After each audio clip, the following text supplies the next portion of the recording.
Well, baby, I'm on it with a bottle of wine and an old dirt road, and you're ready to go if you want to. Hey, thanks everybody for joining us today. Live Music Nation podcast, special festival edition. I'm your host, Jake Gill. Today, we are with Katarina Hoyt, and she is with Blessing of the Fleet. We all love our seafood. We all love our shellfish. Katarina, thanks for joining us. Thank you for having me. So give us a little background on you. Where'd you grow up? Talk a little bit about your family and your career. I'm kind of from all over. So I'm a Georgia girl born, lived here till I was 6, then moved to Mississippi for 6 years, Alaska for 8 years, then married a military man and moved to Georgia and Italy and Virginia, and ended up back in coastal Georgia 8 years ago. Perfect. All right, let's jump into this festival, the Blessing of the Fleet. When you say fleet, let's just start with the when and the where. I have so many questions, so let's go with that. Well, this past year was our 55th year that we've done Blessing of the Fleet. It's held on the Darien, Georgia waterfront. And at the festival culminates on Sunday, where we actually bless our shrimp boat fleet. All right. So 3 questions. First question is, how many boats are we talking about here? We have 12 boats that entered this last year. Okay. They pull up to the Darien River Bridge and they're blessed by our local clergy. They kind of become the marine parade. They decorate the boats and put flyers, and we actually had one of our boats rewrite family tradition to shrimping tradition. Wow, nice.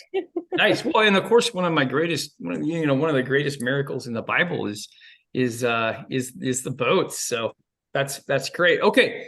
So 3 questions that help our listeners formulate whether they want to come to this festival or not. What does it look like? What does it smell like? Meaning food. That's always huge. And number 3, what does it sound like? Music, entertainment, environment, atmosphere. So let's go back to what does it look like? It's a 3-day festival that includes food vendors. This past year, we had 21 food vendors, arts and crafts vendors, information. We have school programs that participate. It's held in our beautiful downtown district, including one of our historic squares, Vernon Square. And every night has live music. So Friday night, we typically do Georgia local. We have 2 bands that perform on Friday. We have anywhere between 4 to 6 entertainers that perform on Saturday through the afternoon. So we have some that perform in Vernon Square. And then Saturday night is normally our big entertainment. This last year, our headliner was Callista Clark. And we are working on our entertainment for 2024 right now. Oh, very good. Very good. Let's go back to food. Talk about some of the food vendors that are always there. What are the favorites? Oh, let's see. TK King, who's a local, he does fried shrimp. We have the Funnel Cake Man, who does funnel cake and fried Oreos. We have a taco truck and a shrimp truck and a fried shrimp truck, and we do pizza. We have a Craven Cajun, who does like crawfish etouffee and shrimp bisque or crab bisque, kind of depends, he decides. And it changes every year a little bit. There's different food vendors, everything from chicken to shrimp to tacos. And then we always have the fantastic, festival lemonade vendors with that wonderful shaken lemonade. I got you. So we just did an interview with a garlic festival, and they had strict requirements to be a food vendor. Your product had to have garlic in it. So we're talking like garlic ice cream, and it was a little too much garlic for me. I could smell it coming through the computer. So I like the fact that not everything has to be shrimp based to be a part of your festival. Kat, what's the drive for your community to keep doing this? 50 years is a long time. It's a lot of work for a lot of volunteers. What keeps it rolling? Shrimpers are the heartbeat of our community. We are a coastal town. We are in the marshes and estuaries of coastal Georgia and have some of the best shrimp in the country.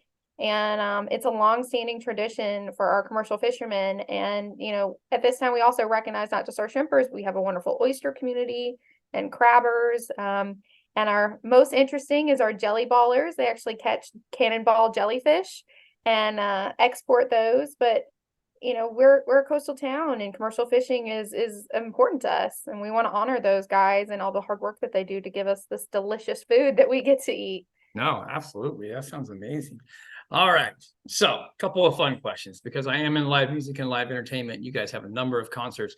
This is not just regard to your own festival, but your whole life. What's the best concert you've ever seen? Oh gosh. Best concert I ever saw was probably Garth Brooks, the first time I saw him in Charleston. He is an incredible performer. But live music to me is just something you feel in your soul. There's something different about being in the presence of the performer and feeling the music through the ground, than just listening to it through the radio. So Yes. All right. Dead or alive, you get to see one musical act or artist. Who would you choose to see? oh gosh. Journey. Yeah, that'd be good. Yeah, spot on. Super good. Super good. Kat, how do people find out more about? So they can visit our website, which is DarianMcIntoshChamber.com, and Blessing of the Fleet is under our events page. We also have a Facebook page dedicated. It's Blessing of the Fleet. It's incredible information is normally posted there about the festival, but also cool information about the shrimping industry and ways that they can support their local shrimpers. And then they can also contact us directly at our phone number, which is 912-437-6684. Very, very cool. Very cool. Well, baby, I'm on it with a bottle of wine and an old dirt road